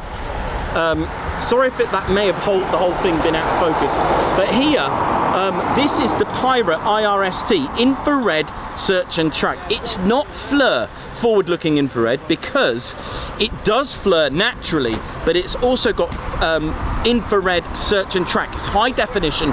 It's got 4 different levels of filtering at night. Okay, you can even land in the cover of darkness with this. Basically, if it was complete darkness, you can use it to have thermal imagery, lock onto your targets in the cover of darkness. Okay, so this is excellent, but it's not on all the Typhoons. Austria and Germany do not have this. Okay, underneath you've got 13 hard points. The center, there's a center hard point for a drop tank or the lantern. You can have a sorry, lightning pod, not the lantern. Lantern's on the F-15. I get confused.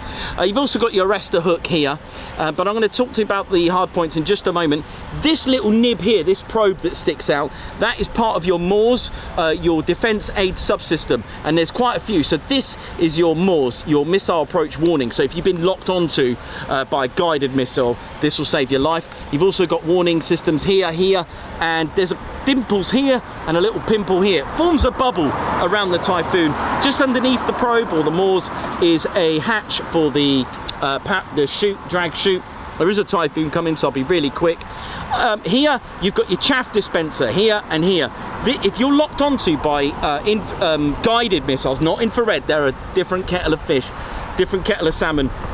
You're going to want chaff, which is bits of they called it window in World War II. It's bits of metal. You can also chuck it everywhere to confuse enemy radar.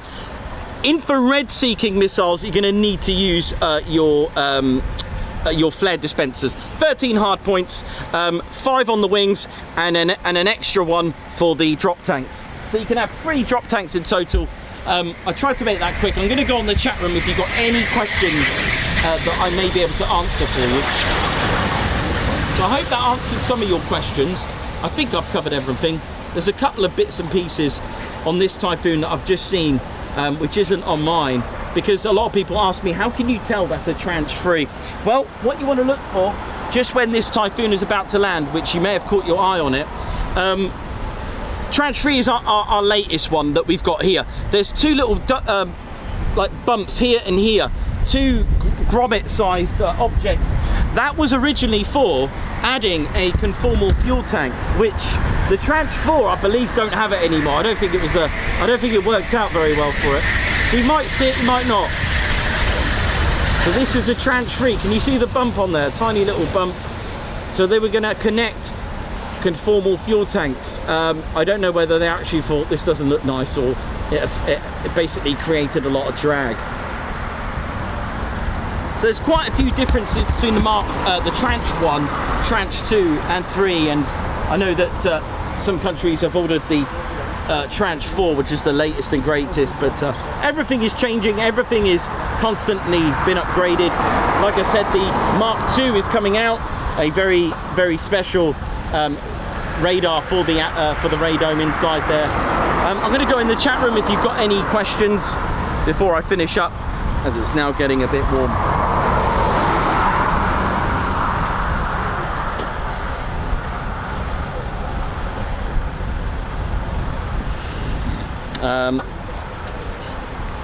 Let's have a look. If you've got any questions there, let me know. If not, no worries. I think I've covered everything.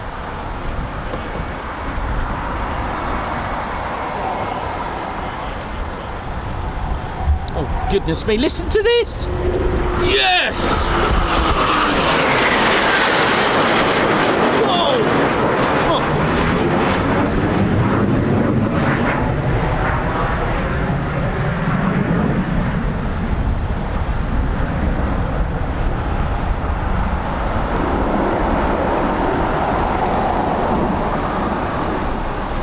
Goodness me, that sounded amazing. That sounded like the golden salmon from Orkney. That might be a new species, Ted.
Nice to see everything that I've just spoken about. That you know, the splitter, the boundary layer diverter, same design on the F-16 as well, which you can now see if you have a look.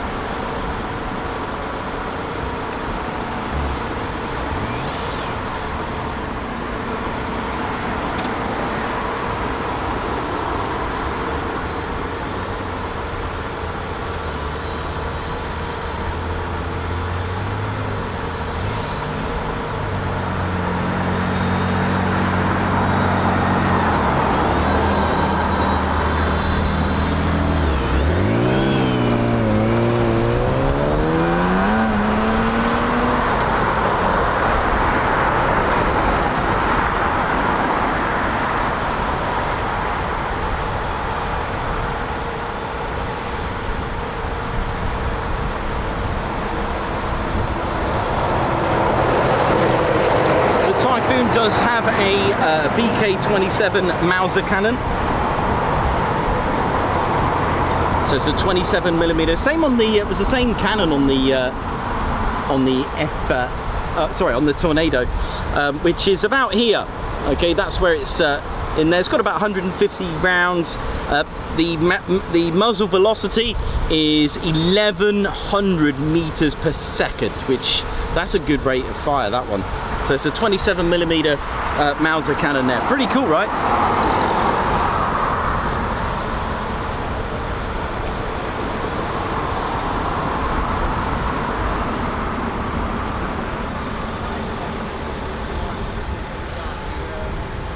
A few more Typhoons, I think, just on their way back.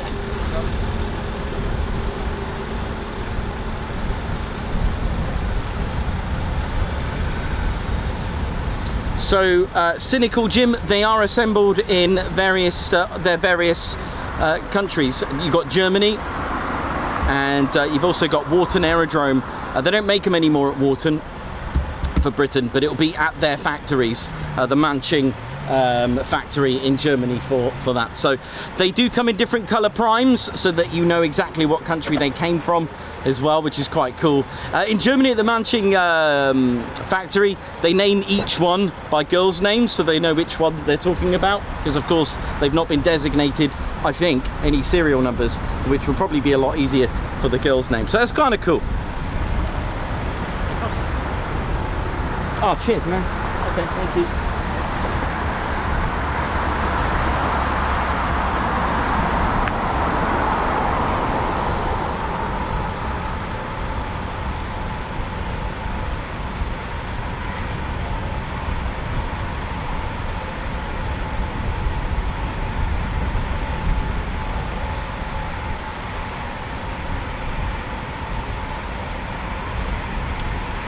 So we've got another Typhoon just on its way. So we are going to finish up a little bit shortly.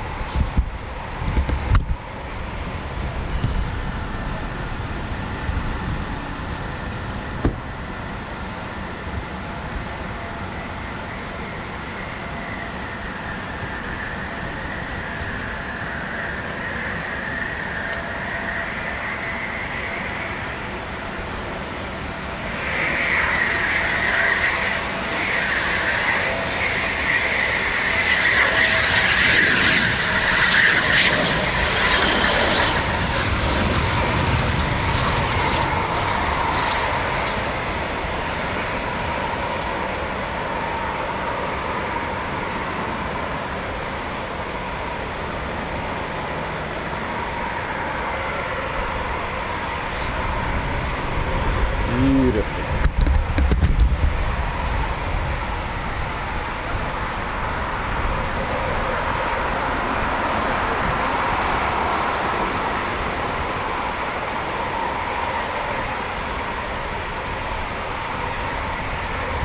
Nice free ship coming now.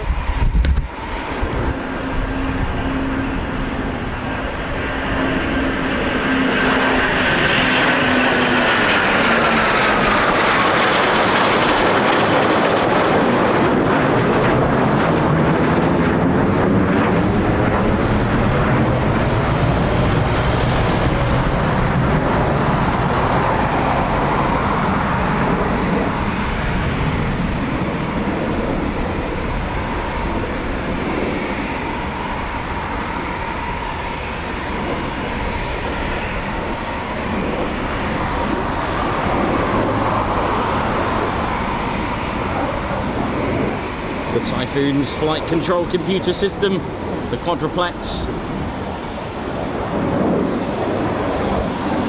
can cope with even 25%, and we're talking about a whole lane of computers gone down, and it will still get you home. So it does have a safe mode. I did get asked that once, what happens if it fails.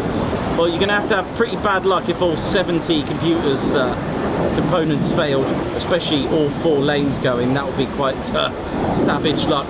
It'll get you home, but can it start up again? Hell no, it has to be fixed.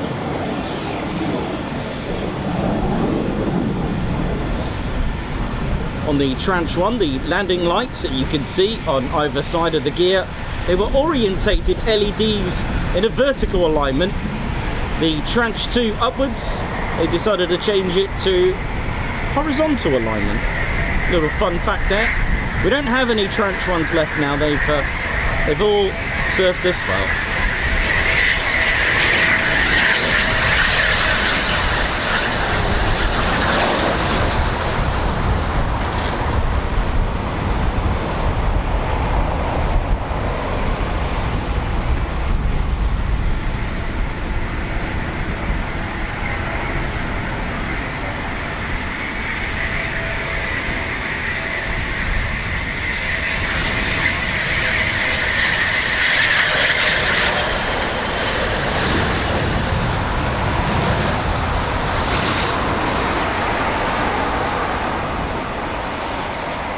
Of course, each squadron does have their own sort of markings, consisting of different shapes and patterns. Coningsby's 29 squadron composes of X's.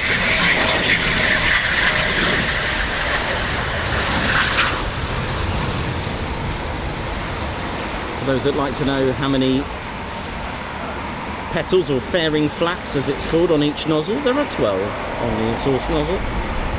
Just some more fun facts there for you.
Okay, so our little chipmunk is just coming back.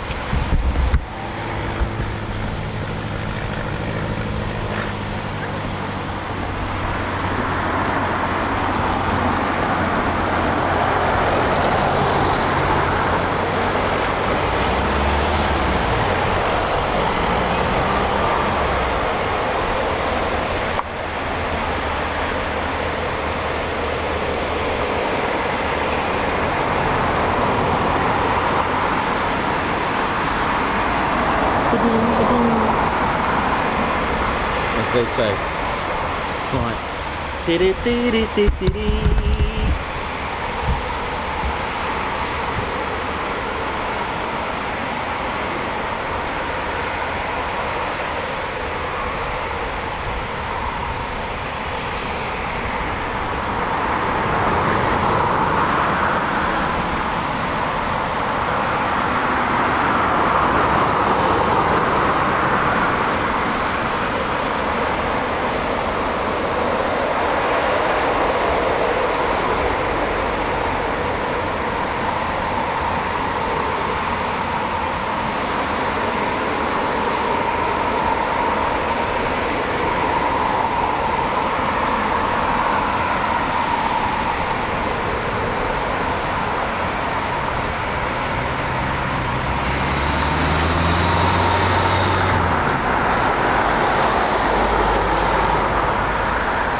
Yes.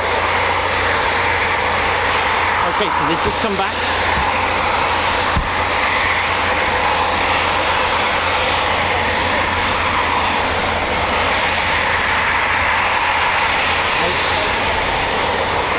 Oh, thank you. You enjoy it? Nice, thank you for tuning in. It was good, really good. Really good answer. Oh, nice one. Oh, that's good. Saw it on Facebook. What, from the Coningsby group? Oh, that's good. Little shout out to John Smith from the RAF Coningsby Spotters group. Thanks a lot for posting our streams. Thank you. It helps. If you knew I was here, that's great. Thank you.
So we'll probably finish up in just a moment. I've a few guards marches to go through. I might go and get myself a burger from Steve.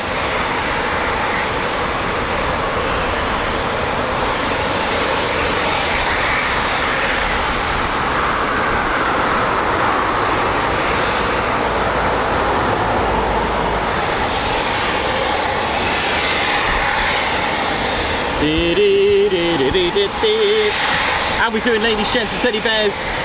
I haven't even been on it, it's been that busy. Rob George, high five, welcome to the 10th Coningsby Squadron, Guards March. Lee Hale as well, welcome to the Posh Officers Club, Guards March to you. Luke Hensley, high five as well to you, welcome to the 10th Coningsby Squadron. Mixed Bids, thank you very much for your 15-month membership. And also Nick Smith 2361, congratulations and thank you for 25 months service. 2 years already. Thank you Nikos, Claire Bear, Spanner Flight channel members and viewers for making this great aviation channel ever. Margot, thank you very much for the super chat. Pete Lawrence, an I5 and a paw pump, thank you so much for gifting 5 Ted Coningsby memberships. That is awesome. Thank you so much, man. Hunter's Moon 78, I5, welcome to the Ted Coningsby Squadron, a Guards March to you. Thank you very much. Robert Pinlott celebrating 31 months of membership. Oi, oi, hello. Oh, good morning to you.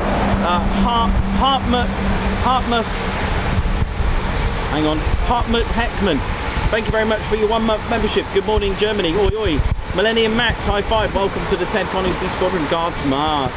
Also, Babsar, who's a regular, thank you so much for being such an amazing supporter. High five and a Guards March to you. Paul Pump there as well for gifting 5 Ted Coningsby memberships. Claire Valentine, welcome. High five, welcome to the Ted Coningsby Squadron. Links Rainbird, high five, thanks a lot for gifting a membership as well.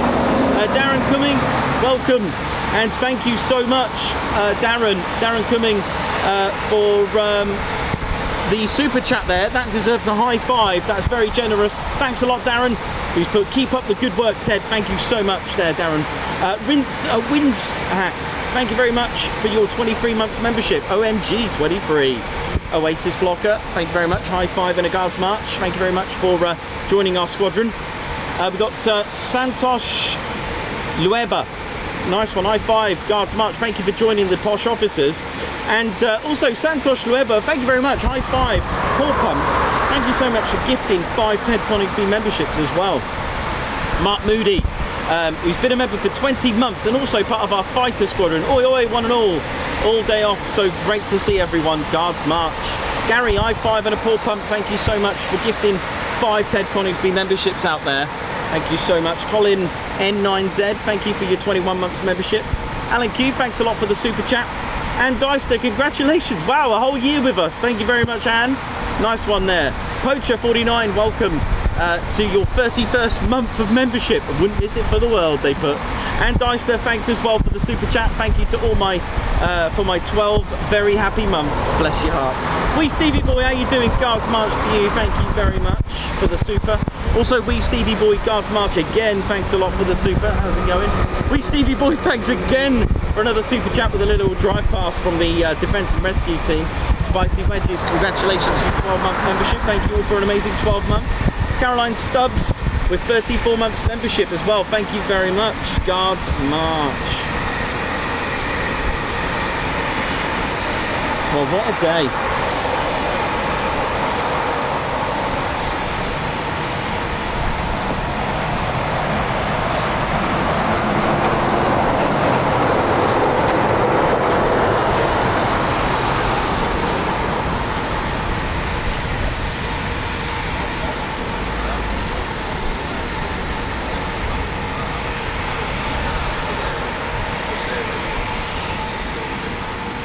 Well, we've had 3 performance takeoffs today.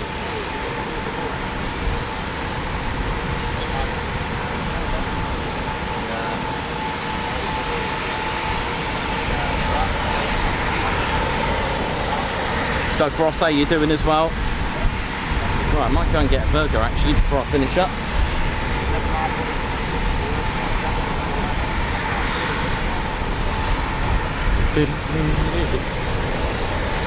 Bow, bow, bow. That's his little tiny little outro. I guess Ted does make a little sound after all.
Right then, time to hit the button.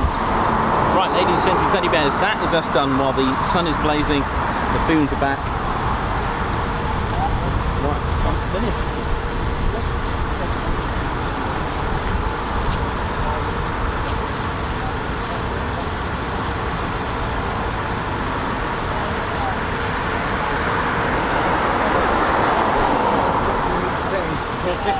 You're right, I'm coming down in a sec.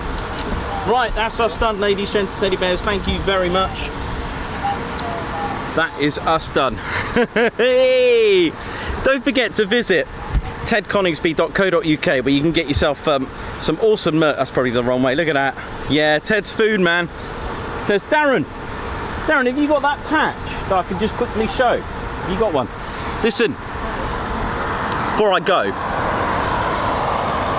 got to show you something. Because we have 3 levels of membership, and I'm going to show you what a fighter squadron patch looks like. I've got a few patches here with me, but this one, thank you. I'm just going to show it on the stream. Check this out, man. This is when you become a fighter squadron member, you can apply to get this for free. Okay, it's not available to anyone else. Look at that. That's the fighter squadron patch. If you need that in your collection, through storms, look at that, beautifully made by Squadron Prince. All you got to do is join our fighter squadron. Now, I know we've got 3 levels of membership, and it's tried to make it for different levels, for different requirements, for different needs, because, you know, at the end of the day, we have 3 levels that offer amazing perks, and the fighter squadron offers a personal live stream from myself. You'll be in the know with all the latest and greatest, what I've got planned. Photos and videos only to you, live streams only to you. If you're on our Discord, you'll get all the latest behind the scenes. It's got a lot as well, and you can just register and get one of these. Only one per registered, fighter squadron paying account. But we've also got a regular Ted Coningsby squadron membership as well. We've also got our Posh Officers Club, and like I've mentioned, we've got our fighter squadron. Thanks a lot, Darren. Thanks a lot, man. Thank you. And Darren is a proud owner, and so yeah, big shout out, because I always give something back, and all members get discount on our merchandise as well. You all get access to our Discord server. You get loads of perks, and like I said, I give something back, and it's the membership was set up originally, and it's still going, with that same mind thought to support the channel, because there was so many people that supported the channel outside, so I created these levels for those reasons, and it's such an honor. And please support the channel, tedconingsby.co.uk. have a look there on our online store, because it does help feed gas in the van, keeps it serviceable, keeps it serviced. We got to maintain it, things aren't cheap, we've got to keep it legal, we've got to get some tires, we do a lot of miles, but we do the miles to bring you smiles. That is what we do, and that's the Ted Coningsby way, to make it the fun military aviation channel it is. And I hope you all enjoy it for years to come. And as you saw and heard, many members having membership for many months, rolling on to over 2 years. I think we got one that's nearly 48 months, so it's amazing. My name's Nikos, I've been your cameraman, historian and commentator. Big thank you to the Royal Air Force Coningsby, and of course all our members as well. Thank you so much for supporting the channel, it really does mean a lot. And I'll put a little video for those that are new to the channel. And this is Squadron Leader Ted Coningsby, and a big shout out to everyone. So, for the last time for today, it is see you soon, wish you well. See ya, Ted, hit the button, and let's have a burger. Hello. Can you get a foot on that? What's that, sorry? That was larger what you've got. I don't know if you might be able to put it on the camera. You what, sorry? I don't know if you'll be able to film that. No, it's a bit dark. Yeah, don't worry. No worries, mate.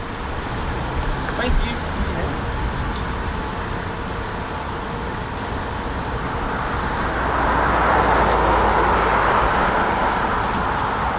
What are you doing, Ted? I'm just going to hit the button and I'm done. What are you doing, mate? What time do you get here? About 7-ish. Oh, you're doing well, mate.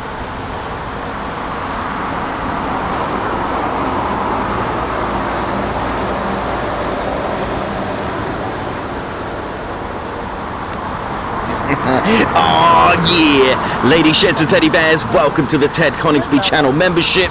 I'm Nikos, I'm your cameraman and commentator. This is our squadron leader, Ted Coningsby. Just want to say a massive thank you to all our members.